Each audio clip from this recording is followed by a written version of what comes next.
देश के खातिर जिंदगी पाई, दिल से बस ये आवाज पाई, माँ बस तेरे आ जाऊंगा, तुझ पे हंसते हंसते हो जाऊं कुर्बान। भारत माँ से बढ़कर कोई रिश्ता नहीं, इस पे मर मिटने वाला मर के भी मिटता नहीं।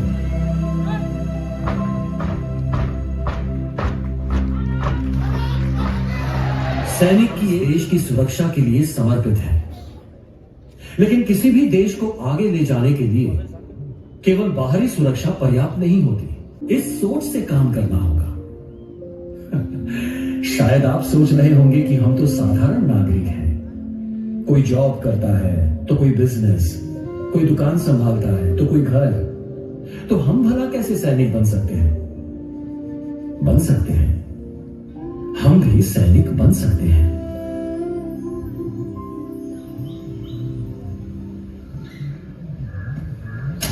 पापा,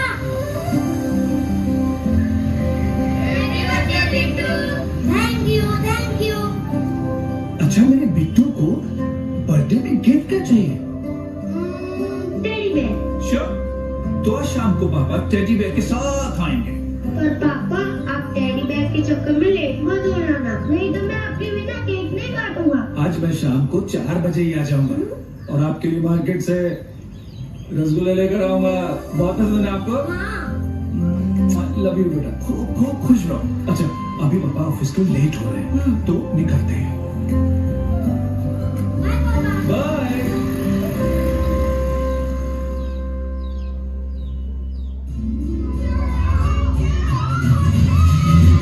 पार्टी तो करनी पड़ेगी।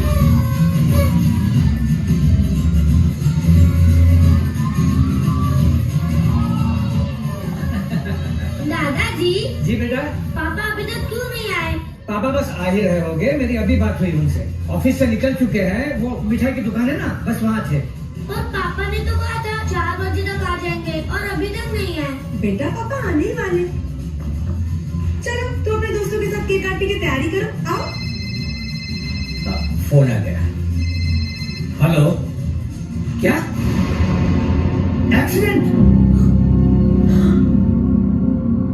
कब, कैसे, कहाँ? हाँ हाँ, हॉस्पिटल पहुंच रहे हैं।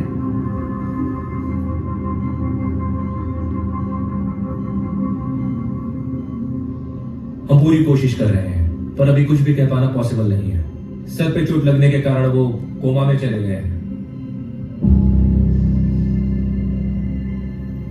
काश विपिन ने मेरी बात मान ली होती। वैसे बिट्टू टेडी बियर देख के खुश हो जाएगा। रसगुल्ले देखकर ज्यादा खुश हो जाएगा। मेरे साथ घर तो चल रहा है तू? नहीं यार, मैं अभी नहीं आ पाऊंगा, मैं शाम को आता हूँ। बच्चों को भी तो लाना है भाई। अरे हाँ, पार्टी का मजा तो बच्चों के साथ ही है। तेरा हेलमेट कहाँ है? डिग्गी में। गजब आदमी हो यार, डिग्गी में रखने के लिए हेलमेट खरीदा है। निकालो यार, पहनो। अरे यार, 10 मिनट का रास्ता है, फिर से उतारना पड़ेगा और हेलमेट लगाना मुझे पसंद नहीं। वो तो बिट्टू ने दिया था तो मैंने लगा लिया था। लेकिन यार फिर भी सेफ्टी अरे है। लेकिन छोड़, ये हेलमेट का बेकार का बोझ सर पे लेके कौन घूमे? अच्छा बिट्टू, मेरा वेट कर रहा होगा, तुम शाम को टाइम पे पहुंच जाना। हाँ, ठीक ओके, है। बाय। चल बाय।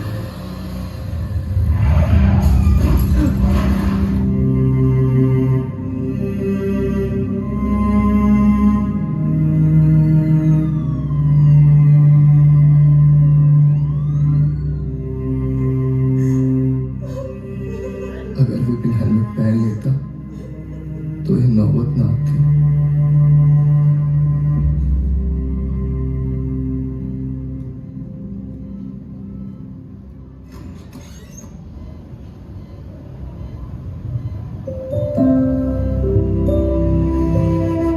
तुमको बर्थडे में गिफ्ट क्या चाहिए? Teddy bear.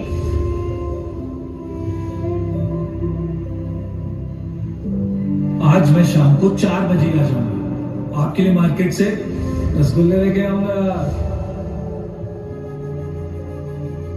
पापा, हेलमेट।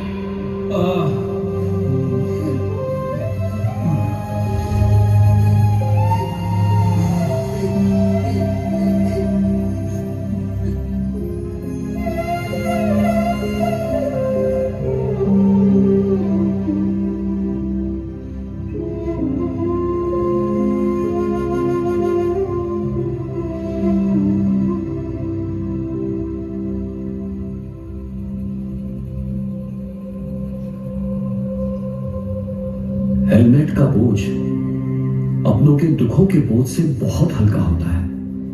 ये बात अगर विपिन समझ लेते तो ये हादसा ना होता।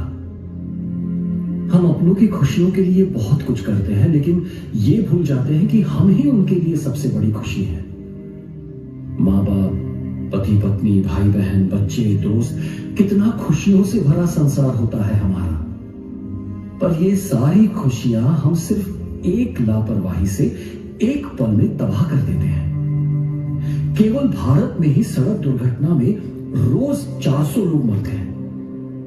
कभी मोबाइल पर बात करते करते ड्राइविंग करते हुए, कभी बिना सीट बेल्ट के गाड़ी चलाते हुए, कभी सिग्नल तोड़ते हुए, तो कभी स्टंटबाजी करते हुए।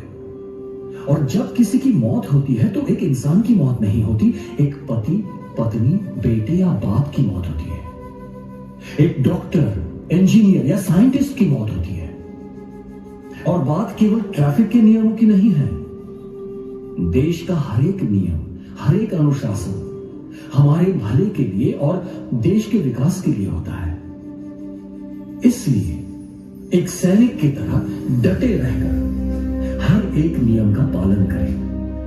हमेशा याद रखें कि हम भी भारत की सैनिक हैं। प्रमुख स्वामी महाराज भी हमेशा कहा करते थे, जिस देश में रहते हैं उस देश के नियमों का अवश्य पालन करें।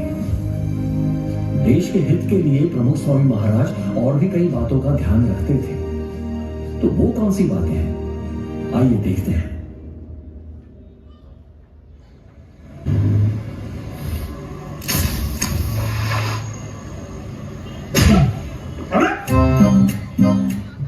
अबे थप्पड़ क्यों मारा? मैंने नहीं मारा, अपने आप चल गया यार। अपने आप कैसे चल सकता है? तू मेरा यार है, फिर भी तूने मुझे मारा। मैंने नहीं मारा यार, अपने आप चल गया। ठीक है। अबे ढोल की तरह मुझे बार-बार क्यों पीट रहा है? मैं सच बोल रहा हूँ यार, मैंने नहीं मारा, अपने आप चल गया। अबे अपने आप तो तेरा दिमाग भी नहीं चलता, दिमाग। तो फिर थप्पड़ कैसे चल गया? पता नहीं यार ये क्या हो रहा है। तूने जानबूझकर मारा, मैं तुझे नहीं छोड़ूंगा। तुमने मुझे थप्पड़ मारा? नहीं, मैंने नहीं मारा। मैंने अभी देखा तो मैंने मुझे, अरे मैं कह रही हूँ ना मैंने नहीं मारा।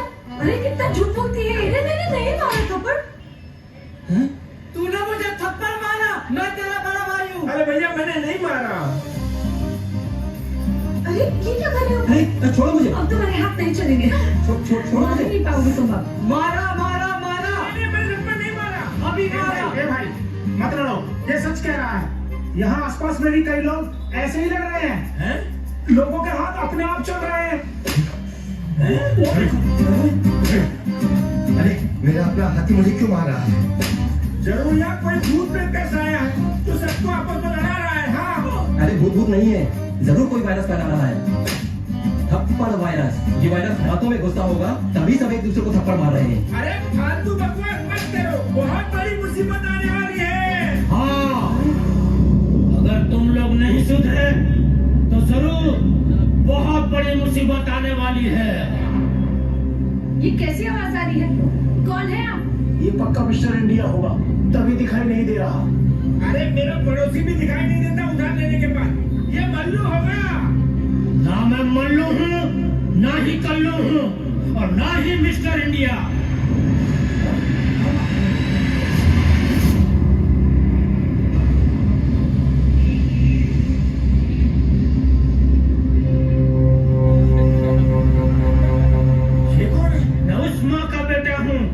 जो अपनी परेशानी, अपनी पीड़ा तुम लोगों से कह नहीं पाती, सिर्फ चुपचाप सहती रहती है। इसीलिए मैंने तय किया है कि अब से जो गलती करेगा उसे यूं ही सजा मिलेगी। अरे भाई, ना हम आपको जानते हैं ना आपकी माँ को। आपको कोई गलतफहमी हुई है? वो सिर्फ मेरी नहीं, तुम्हारी भी माँ है। इस देश के हर इंसान की माँ है। हर इंसान की माँ? वो कौन है? जिसे हमने भुला दिया है, जिसके कारण तुम यहाँ पे खड़े हो, जो हजारों लाखों सालों से हम जैसों का बोझ उठाती आ रही है। धरती माँ। और धरती माँ का हमने क्या बिगाड़ा है? अभी बताता हूँ। ये देखो, ये यहाँ किसने फेंका?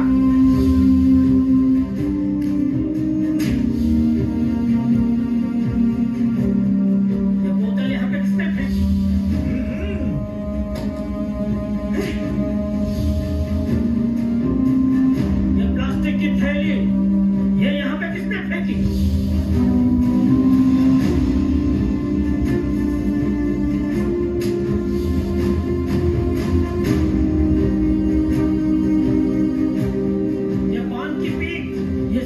गंदगी किसने फैलाई?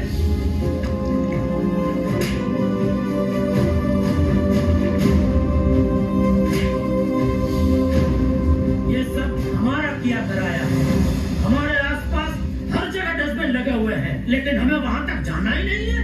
हमारे सामने कचरा पेटी पड़ी होती है, फिर भी हम कचरा पेटी में नहीं, बाहर ही फेंकेंगे। क्यों?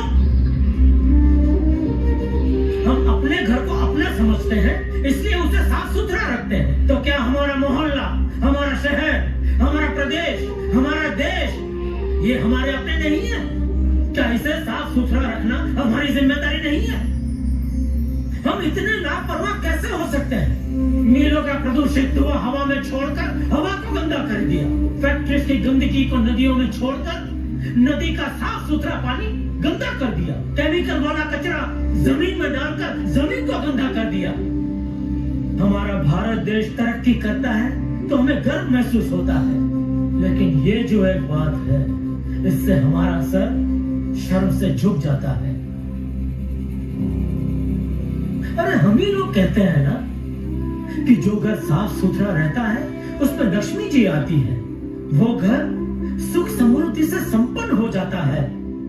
तो जरा सोचिए, अगर हम हमारे मोहल्ले को, हमारे शहर को साफ सुथरा रखते हैं तो हमारा पूरा देश समृद्ध हो सकता है। और इसमें कोई कठिन बात नहीं है। हमें सिर्फ मन से तय करना है कि हम कचरा पेटी में ही डालेंगे। इससे ना गंदगी होगी, ना ही डेंगू मलेरिया जैसी घातक बीमारियां फैलेगी और ना ही किसी की जान जाएगी।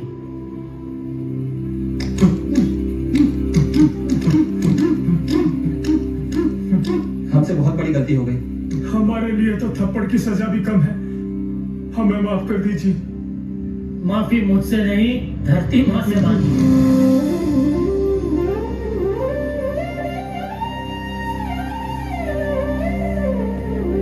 अब वादा करो कि आइंदा आप लोग गंदगी नहीं फैलाओगे, अपने आसपास स्वच्छता रखोगे और हर साल अपने जन्मदिन पर एक पौधा लगाओगे। हम धरती माँ से वादा करते हैं कि हम अपने आसपास गंदगी नहीं फैलाएंगे, इसे साफ सुथरा और स्वच्छ रखेंगे।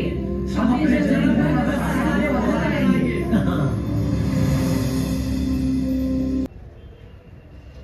अरे बंसी, ये लाइट क्यों जल रही है? सूरज की रोशनी भी कम पड़ रही है क्या, जो दिन में बल्ब जला रखा है? सॉरी मेजर साहब, गलती हो गई।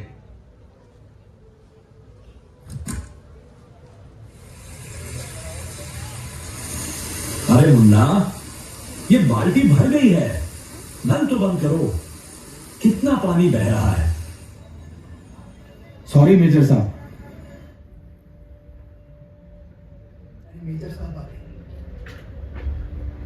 दादाजी, यहाँ क्या हो रहा है? बेटा, आज शहीद दिवस है। जो लोग देश के लिए अपनी जान दे देते हैं, उनकी याद में शहीद दिवस मनाते हैं। उन शहीदों को आज हम माला चढ़ाएंगे। दादाजी, जब आप आर्मी में थे तब आपने भी कई सैनिकों को शहीद होते हुए देखा होगा ना? हाँ बेटा। अरे भाई, आज छुट्टी है तो चलो कोई फिल्म देखने चलते हैं।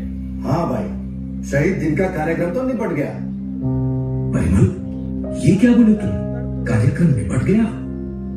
तुम यहाँ कार्यक्रम निपटाने आए थे, जवानों की कुर्बानी को मजाक समझ रहे हो? अरे नहीं मेजर साहब, हमारे कहने का मतलब ये था कि कार्यक्रम तो पूरा हो गया, तो हम तो फ्री हो गए ना। तुम्हें क्या लगता है केवल माला चढ़ा देने से इन शहीदों की आत्मा को शांति मिल जाएगी? तो और करें भी क्या? अब हम आपकी तरह सेना में तो है नहीं जो बॉर्डर पर जाके बंदूक ताने खड़े रहते। अब तो बेकार में भड़क रहे हो। बेकार में? हाँ, बेकार में भड़क रहा हूं, इसलिए क्योंकि मैंने जवानों को देश के लिए मरते हुए देखा है, आप लोगों की सुरक्षा के लिए अपनी जान देते हुए देखा है। और आप लोग हैं जिसे देश के लिए कुछ नहीं करना। लेकिन मेजर साहब, हम कर भी क्या सकते हैं? जितना कर सकते थे कर दिया। नहीं, जितना कर सकते थे उतना नहीं किया। मैं रोज देखता हूं आप में से कईयों के घर की लाइट दिन में भी जलती रहती है। और आकाश जी, आप शेविंग करते वक्त कितना पानी बर्बाद करते हैं? आपके घरों के नलों से पानी बहता रहता है, पर आप टोटे भी नहीं बदल पाते। लेकिन मेजर साहब, पानी का उपयोग करता हूं तो पानी का टैक्स भी तो देता हूं ना। हाँ, और हम भी तो बिजली का बिल भरते हैं, तो फिर जैसे चाहे इस्तेमाल करें। कम से कम बिजली की चोरी तो नहीं करते। तुम लोग पढ़े लिखे हो के ऐसी बातें कर रहे हो? अगर आज पानी की बचत नहीं की तो इसकी एक एक बूंद के लिए हमारी आने वाली पीढ़ी को तरसना पड़ेगा। 20 साल पहले 40 फुट की गहराई से आने वाला पानी अब 90 से 100 फुट नीचे जा चुका है। खतरा हमारे सर पे मंडरा रहा है, लेकिन हम देख नहीं पा रहे। तुम्हें पता है 2025 तक पानी की कमी से 3 अरब लोग प्रभावित होने वाले हैं। जल है तो कल है, इस बात को मत भूलो। आप धन दौलत से मकान गाड़ी तो बना सकते हैं, लेकिन पानी नहीं बना सकते। बात तो ठीक कह रहे हैं मेजर साहब, पानी तो हम नहीं बना सकते क्योंकि ये तो भगवान की देन है। हाँ, तो फिर चिंता करके भी क्या होगा? हमारे हाथ में तो कुछ है ही नहीं। पानी बना नहीं सकते, पर बचा तो सकते हो। एक उदाहरण देता हूं। आजकल ज्यादातर लोग शावर से नहाते हैं, लेकिन शावर के नीचे समय का पता ही नहीं चलता। शावर चालू ही रहता है और पानी बहता ही रहता है। कपड़े धुने बैठे तब भी नल चालू ही रहता है, बाल्टी छलकती रहती है और पानी बहता रहता है। हमें ज्यादा कुछ नहीं करना है, बस सही समय पर शावर और नल बंद करने हैं। इतना तो हम कर सकते हैं ना? हाँ, इतना तो कर सकते हैं। और वैसा ही बिजली बचाने के लिए करना है। सही समय पर स्विच बंद करने हैं, बस। इस तरह बचाई बिजली से कितने अंधेरे में डूबे गांव रोशन हो सकते हैं, कितने गांव तक शिक्षा पहुंच सकती है, और इस रोशनी में पढ़कर देश को लाखों करोड़ों होनहार नौजवान मिल सकते हैं। हमारे सैनिक सरहद पर तैनात होकर देश को बचा रहे हैं, तो हमें भी सैनिक बनकर इस देश के लिए बिजली और पानी बचाने हैं। दादाजी, आज से मैं भी सैनिक हूँ। आज से मैं पानी की लाइट की बचत करूँगा। कभी पंखा, ट्यूबलाइट या बल्ब को चलता नहीं छोड़ूंगा। दादाजी, मैं भी देश का सिपाही हूँ। मैं भी पानी बिजली के साथ सफाई का भी ध्यान रखूंगा। मेजर साहब, हम सब भी आज से भारत देश के सैनिक हैं और आज से हर उस बात का ध्यान रखेंगे जो देश के विकास के लिए जरूरी है। क्यों भाइयों? बिल्कुल। शाबाश मेरे सैनिकों, ये मेजर आपको सलाम करता है।